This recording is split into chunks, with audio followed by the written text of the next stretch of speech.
Everybody, Meguro 31 back here for FSI DFS. We've got another slate for tonight on Thursday, May 26th. It's another slate where FanDuel and DraftKings can't agree on the start time. FanDuel is a 10-game slate. They're actually adding in the New York Yankees and the Tampa Bay Rays game. DK is starting the usual time at 7:05.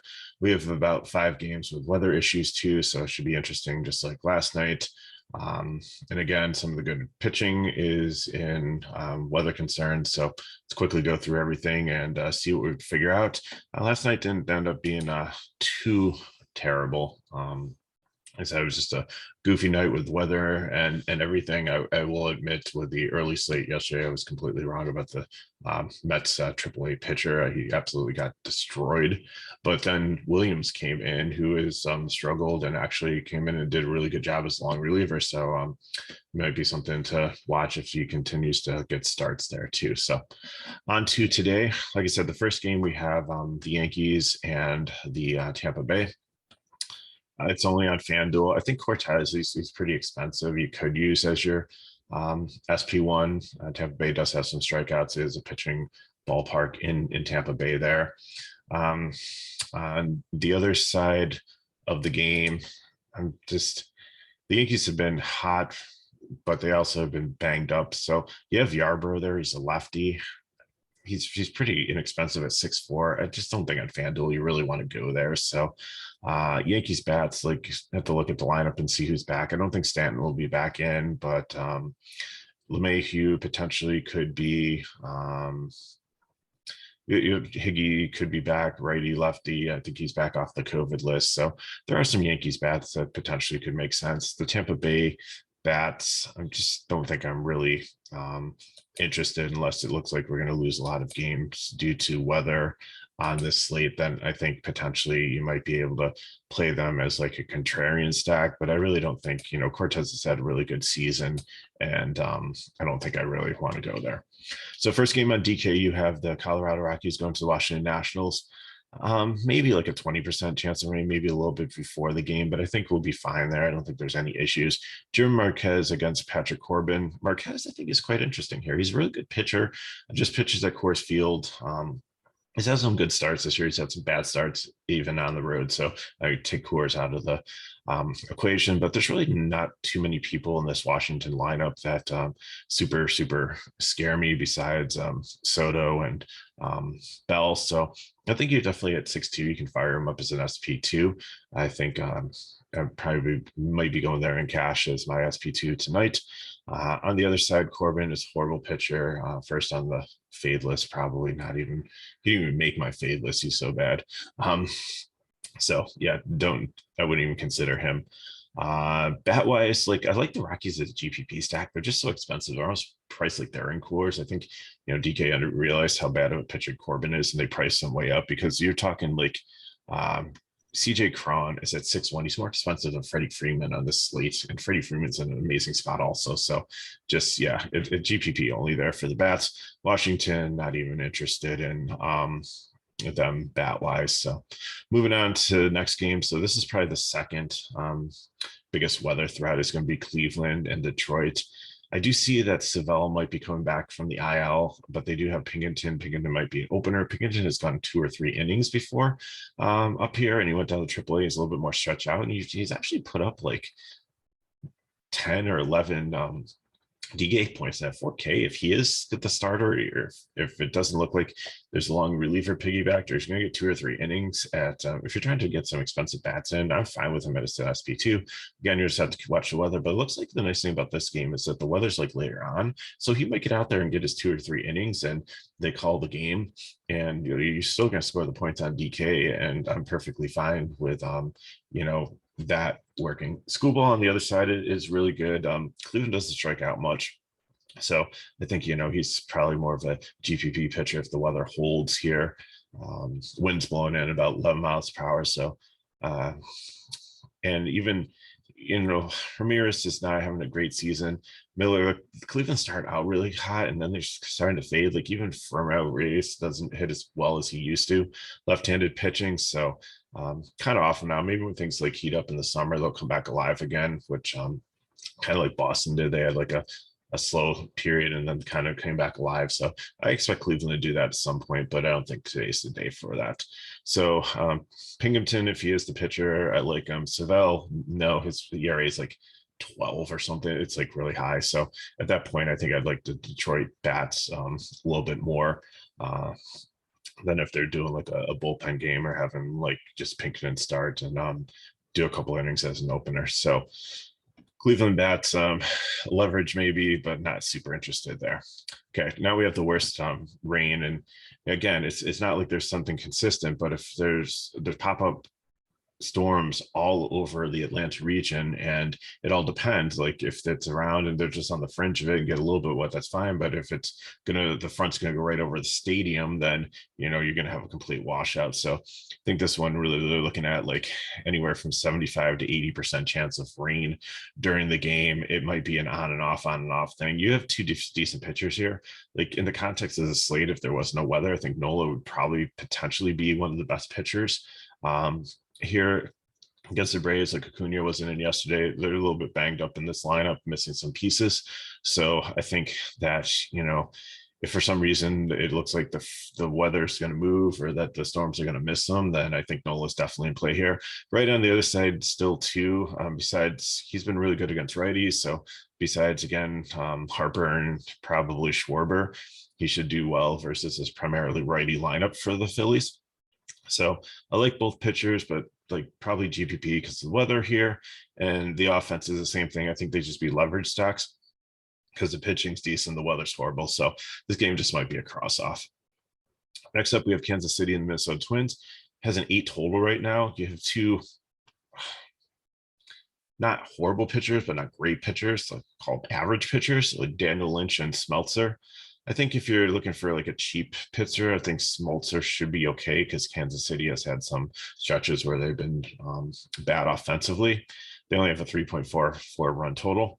But I think, if you look at both offenses as cheap pieces here, I think they're fine. Well, not in Minnesota, not more Kansas City.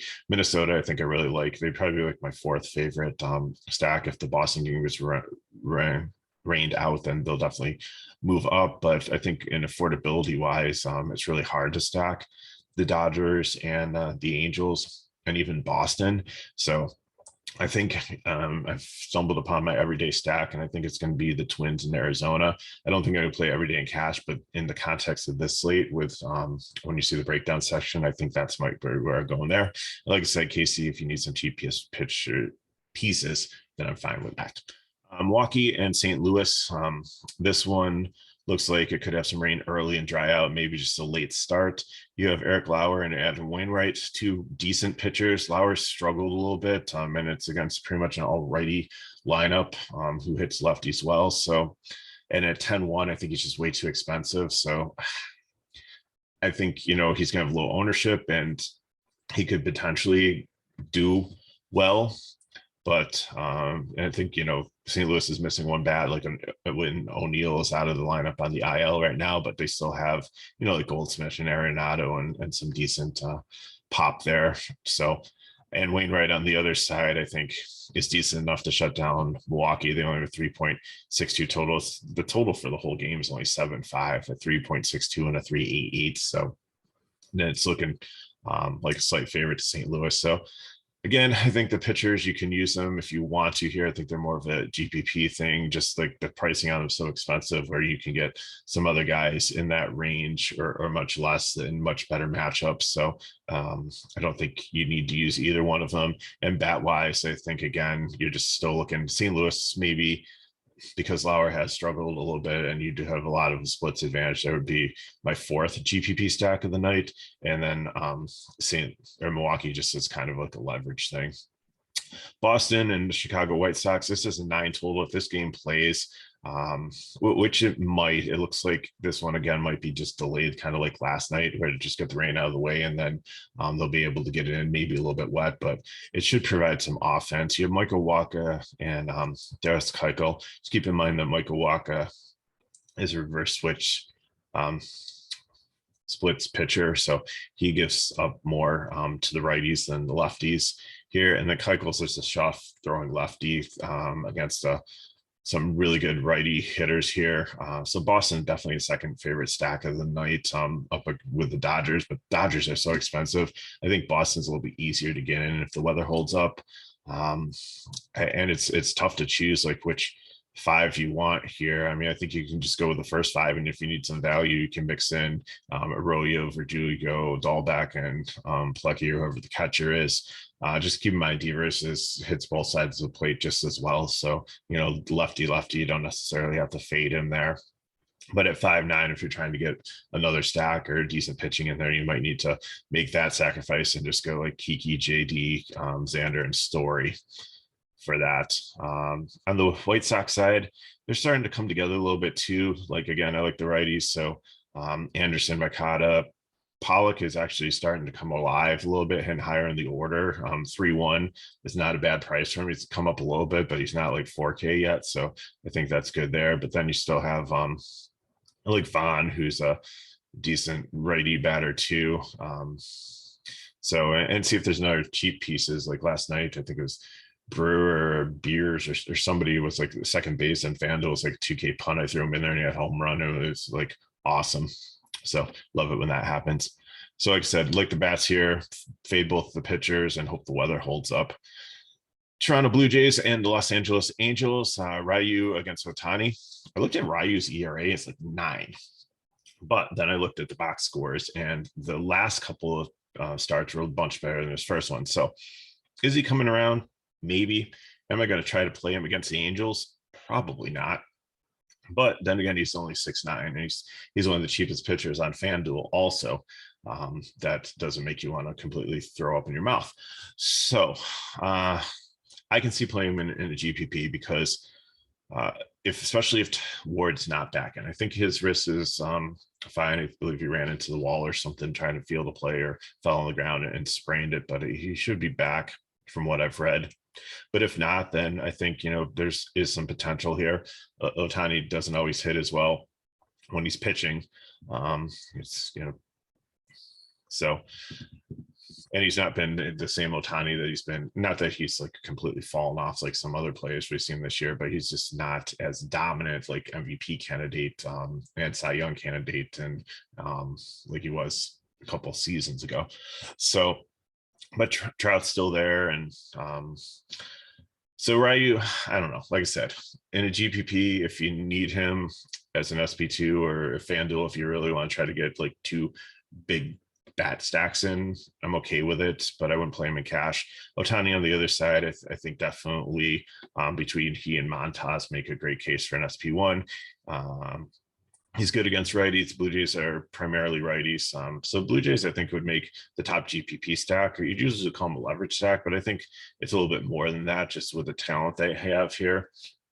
I don't think that Ohtani is going to completely dominate them. So I think if a lot of people are playing Ohtani as a pitcher, then your Blue Jays going to be low owned. So they'd make a great GPP spot here.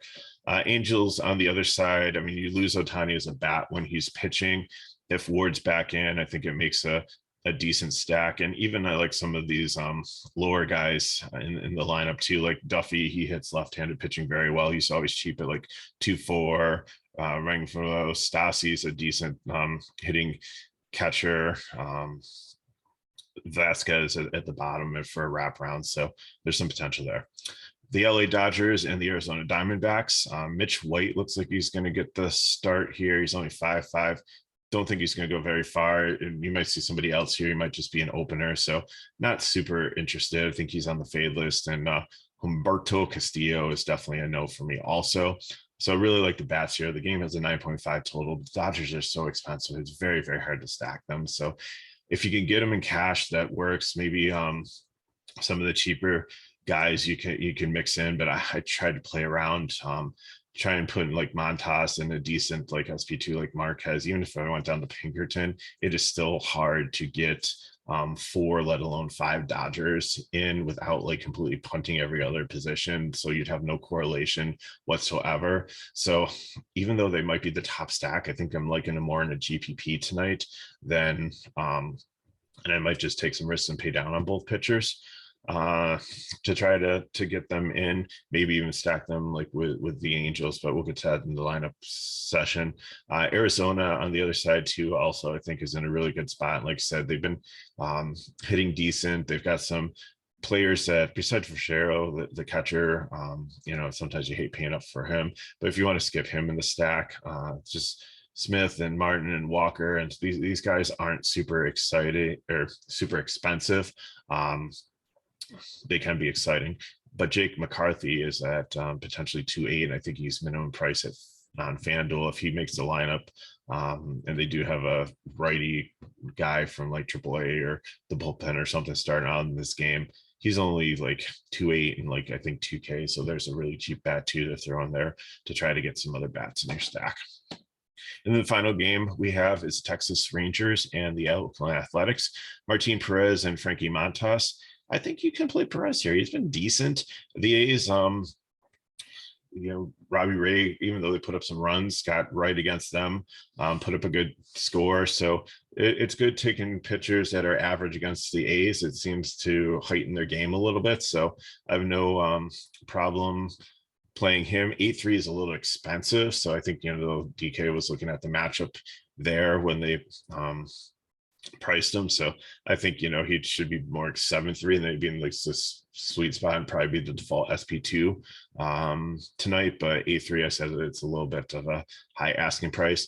And then Montas at 9K against this Rangers team. I think he's definitely going to probably be my favorite pitcher on both sites tonight. He's cheap on FanDuel also. No weather concerns up against a Texas team that can hit on occasion, but I'm not super scared. They're in a great ballpark here. So I think he's going to be where I look to go. So let's look at the lineup builds and we'll get you out of here. So for DK, so I've taken Montas, probably going to put Marquez as my SP2 there. And then I'm going to go with the Arizona and the Minnesota stack. So I've worked it out so I can get both teams fully in here of Varsho, catcher, Walker, Correa, Buxton, and then perhaps Smith or Garlic are like cheap guys that are going for in the outfield there. So that's where I'm starting with that one. On FanDuel, I'm going to take Cortez and take the same stack, either Walker or Varsho if at first base, catcher there, Marte, Correa, Buxton, Garlic, and then you can put in bigger bats, finish one of the stacks, go complete stack of both teams there. Anyway, it works.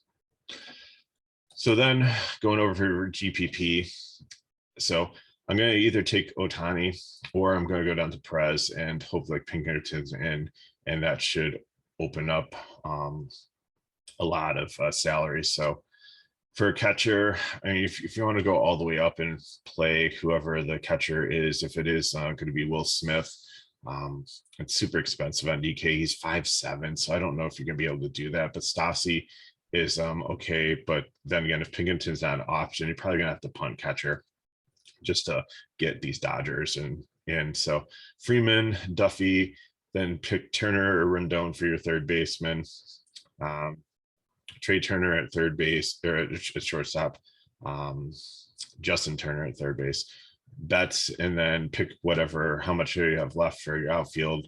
Trout probably would be the ideal one. Ward, if he's back in, is and seems to be healthy and good to go, is a little bit cheaper. Then Marsh is pretty cheap also. I know he doesn't have the splits advantage, but just pricing wise, I think he'll be okay for you there. On FanDuel, I'm going to take Montas in my GPP, and then Freeman, Turner, and I'm going to go Colorado as a stack here. They're not as expensive on FanDuel. I can get Joe and Cron in, and if Brendan Rodgers, I think, is cheap enough at second base there.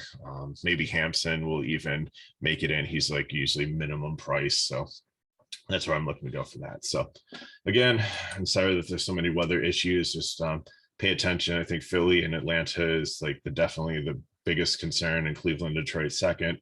Boston and the White Sox and Milwaukee and St. Louis, I think will be wet, but I think they'll be playable. And then just a mild concern for Colorado and Washington. Not much really even to make it yellow. It's probably just maybe a little bit of rain before, maybe a slight delay, maybe some sprinkles in between, but I think we're fine there. So good luck tonight. As always, if you have questions, leave them in the comments below. Hit me up on Twitter, MegaRow31. If you want more information on FSI DFS, go to the comments, or not the comments, the details on the video, and all the information in there on how to get to our website, how to get into our Discord, where we have many free things to offer you. We do have premium content, but there's a lot of sports that we cover for free also, so check that out. Join the community there, and really appreciate you watching. So if these videos are helping you out, the best thing you can do is give us a like and share with your friends so more people can see what we're trying to do to help people become better DFS players. And subscribe to our channel so you know when our videos are coming out. So appreciate you watching, and good luck on your contest, and we'll see you next time.